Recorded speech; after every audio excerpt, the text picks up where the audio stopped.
अस्सलाम वालेकुम। मेरा नाम है मोहम्मद सईद और शॉप का नाम है सईद भाई मोबाइल रिपेयरिंग। आज मेरे पास एक मोबाइल फ़ोन आया है सैमसंग का A12 A125। इसमें प्रॉब्लम ये है कि चार्जिंग तो कर रहा है, लेकिन कस्टमर का कहना है कि लगातार लगा कर रखो तो चार्जिंग शो कराता है, लेकिन बैटरी स्टोर नहीं कर रहा है, यानी बैटरी जमा नहीं कर रहा है। तो अगर हम अपने लेवल पे कहें तो ये चार्जिंग एम्पेयर नहीं ले रहा है। तो एक दफ़ा लेकर आए, करीब से मैं ज़रा दिखा दूँ। ये मैंने चार्जिंग केबल लगाई और यहाँ पर अभी डिस्प्ले पर आपको दिखाता हूँ, चार्जिंग का आइकॉन शो कर रहा है, लेकिन एम्पेयर नहीं बढ़ा रहा। ऑन कंडीशन में परसेंटेज शो करा रहा है और यहाँ इससे आगे भी नहीं जा रहा, लेकिन ऑन कंडीशन में चार्ज कर रहा है। तो इस फॉल्ट के लिए इस मोबाइल फ़ोन पर चार्जिंग आईसी तक भी चेंज हुई हुई है। दिखाएं ज़रा, चार्जिंग आईसी इस पर लगी हुई है SM5714। आपके सामने ये आईसी तब्दील हो चुकी है, मैंने नहीं करी है, पहले भी तब्दील हो चुकी है ये आईसी। और उसने दुकानदार ने कहा भाई मैंने 2 आईसी तब्दील करी लेकिन मसला हल नहीं हुआ। उसके अलावा ये OVP है, इसको भी बाईपास किया हुआ है, लेकिन प्रॉब्लम सॉल्व नहीं हुआ है।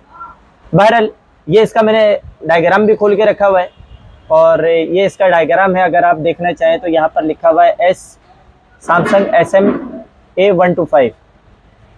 और उसके अलावा अगर हम B2B कनेक्टर की बात करें तो इसमें देखिए DPDM की मैंने GR चेक कर चुका हूँ, वो सही है, बिल्कुल ओके है। DPDM की GR नीचे तक पहुँच रही है, जैक तक। उसके अलावा ये इसकी चार्जिंग आईसी है।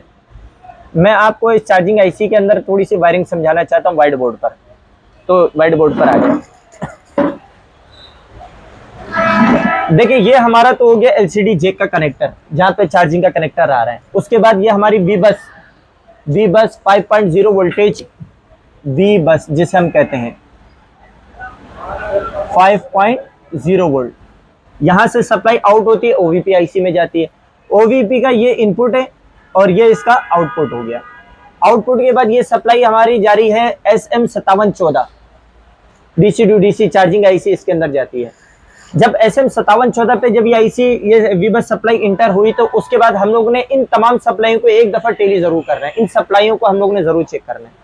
अब इन सप्लाइयों के अंदर हम लोग सबसे पहले हम ये MID लिखा हुआ यहाँ पे वोल्टेज चेक करेंगे, 5.0 वोल्टेज यहाँ पर देखने को मिलेगा। उसके बाद VLDO की सप्लाई है जो कि REGN का काम करते हैं, वो भी यहाँ पे मिलेगा।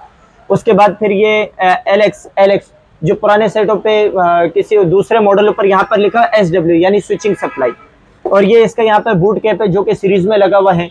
और फिर SW सप्लाई यानी VPI सप्लाई बनने के बाद ये सप्लाई वापस रिटर्न इस आईसी में आती है।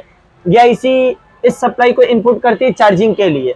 उसके बाद फिर वापस अंदर मॉसफेट लगा हुआ है इन दोनों के दरमियान में। उसके बाद यहाँ से ये लिखा हुआ है चार्ज आउट, यहाँ से बैटरी कनेक्टर पे जा रही है चार्ज होने के लिए, और रास्ते में सीरीज में एक शंट रेसिस्टर भी लगा हुआ है। तो मुख्तसर मैं ये करता हूँ, इस तमाम वायरिंग के अंदर हमारे साइड में प्रॉब्लम कहाँ है, जो डायग्नोस किया। मुझे तो वायरिंग सारी मालूम थी, इस वायरिंग के मालूम होने की वजह से जब मैंने वोल्टेज वगैरह चेक किया तो मुझे मालूम हुआ कि इस सेट में एक कंपोनेंट हमारा नहीं है। अब वो कंपोनेंट कौन सा है हमारा, ये BTST वाला, ये BTST वाला जो कि सीरीज में लगा हुआ होता है, ये कंपोनेंट इसके अंदर है ही नहीं। इसके एक साइड पर आपको 4.2 के करीब वोल्टेज देखने को मिलेगा, दूसरी साइड पर 8.0 वोल्टेज देखने को मिलेगा, और ये कंपोनेंट इस मोबाइल फोन पर नहीं है। तो आइए मैं एक दफा आपको बोर्ड पर भी दिखाता हूँ।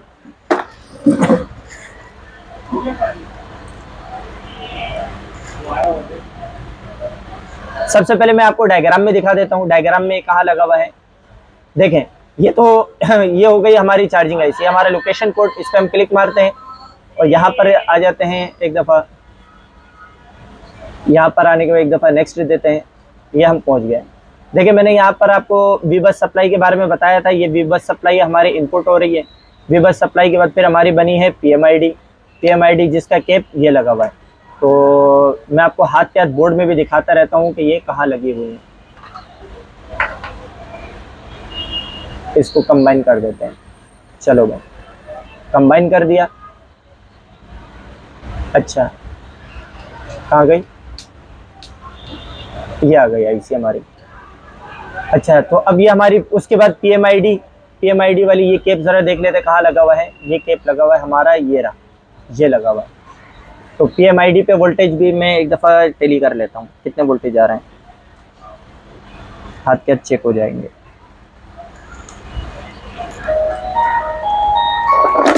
चार्जिंग केबल इंटर कर लेते हैं, चाबी इसके ऊपर वोल्टेज सेट कर लेते हैं, वहाँ दिखाएं कैमरे में। ये हमारा कैप है, इस कैप पे कितने वोल्टेज आ रहे हैं ये भी देख लेते हैं।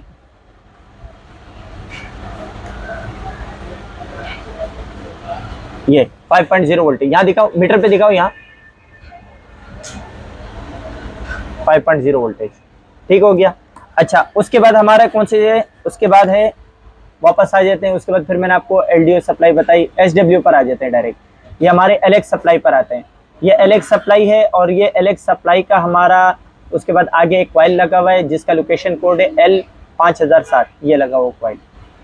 इस कॉइल के ऊपर वोल्टेज चेक कर लेते हैं।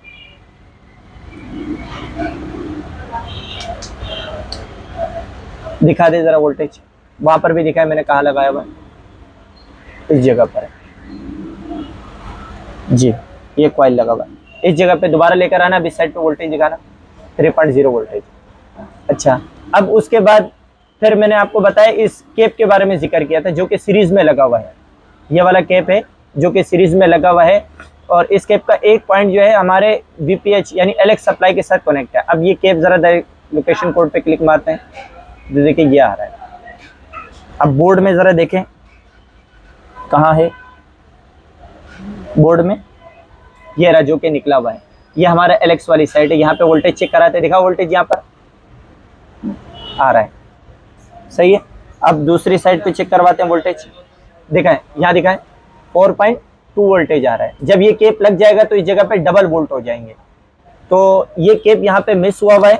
इस केप को एक दफ़ा हम लगाते हैं, 2 से 3 मरतबा इसकी चार्जिंग आईसी चेंज हुई हुई है इस फॉल्ट के ऊपर, हो सकता है उनसे गलती से निकल गया हो, तो एक दफ़ा हम ये बूट केप को लगा लेते हैं। तो चले बिस्मिल्लाह करते हैं। मेरे पास एक स्क्रैप बोर्ड पड़ा हुआ है, मैं उससे निकाल लेता हूँ। स्क्रैप बोर्ड में यहाँ पर लगा हुआ है,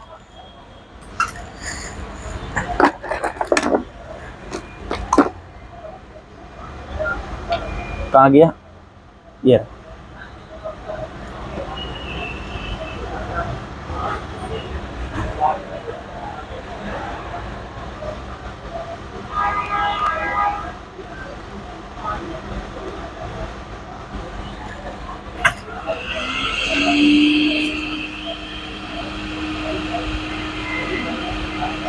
आईसी को एक दफ़ा थोड़ा प्रोटेक्शन दे दें, प्रोटेक्शन मिल चुकी है।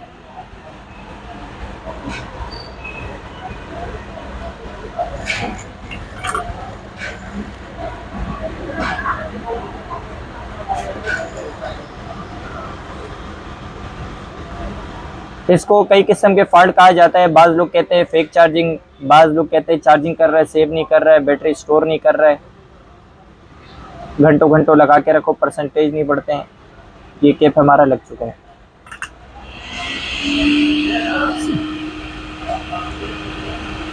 कई दफ़ा इसके ऊपर आईसी चेंज हुई है, कई दफ़ा, लेकिन किसी का जहन भी यहाँ पर नहीं गया कि इसमें BTST का भी काम होता है।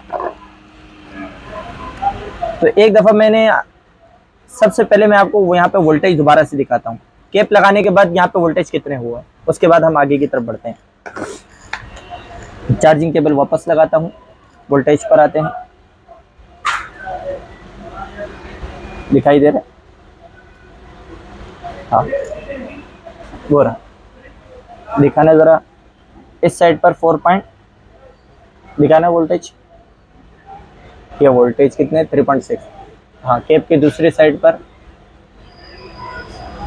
8 पॉइंट कुछ वोल्टेज आ रहे हैं। चले, तो एक दफ़ा अभी मैं आपको मीटर पे चेक कर लेते हैं इसको। चार्जिंग केबल लगा ली मैंने, ये एम्पेयर पर हम आ जाते हैं, माशाल्लाह मैक्सिमम पर चला गया, चार्जिंग शो करा रहा है, देखते हैं परसेंटेज दिखाता है नहीं दिखाता है, जी माशाल्लाह परसेंटेज भी आ गया 1%। तो उम्मीद करता हूँ कि इस वीडियो से आपको बहुत फ़ायदा हुआ होगा, आपको नॉलेज मिली होगी। अगर वीडियो पसंद आई हो लाइक करें, कमेंट्स करें, शेयर करें, सब्सक्राइब करें, और इंशाल्लाह ईद के बाद मेरी नई क्लास शुरू हो रही है, नए स्टूडेंट के लिए भी है और दुकानदार हजरात के लिए। वो दुकानदार हजरात जिनके कम से कम 3 साल का एक्सपीरियंस है 3 साल उनको हो चुका है, 2 ढाई साल 3 साल, और उनका हैंड स्किल बहुत अच्छा है, तो वो दुकानदार हजरात मुझसे रब्ता कर सकते हैं सिर्फ थ्योरी के लिए। लेकिन दुकानदारों में भी मकामी जो कराची के रिहायशी हैं उनके लिए, जो कराची से बाहर के लिए, उनके लिए अभी फिलहाल नहीं है। आने वाले वक्त में इंशाल्लाह उनके लिए तरतीब बनाएंगे। तो कराची में जितने भी दुकानदार हजरात हैं मुझसे रब्ता कर सकते हैं, और मेरा नंबर है 03333176 154। मिलते हैं इंशाल्लाह अगली वीडियो पर। अल्लाह हाफिज़।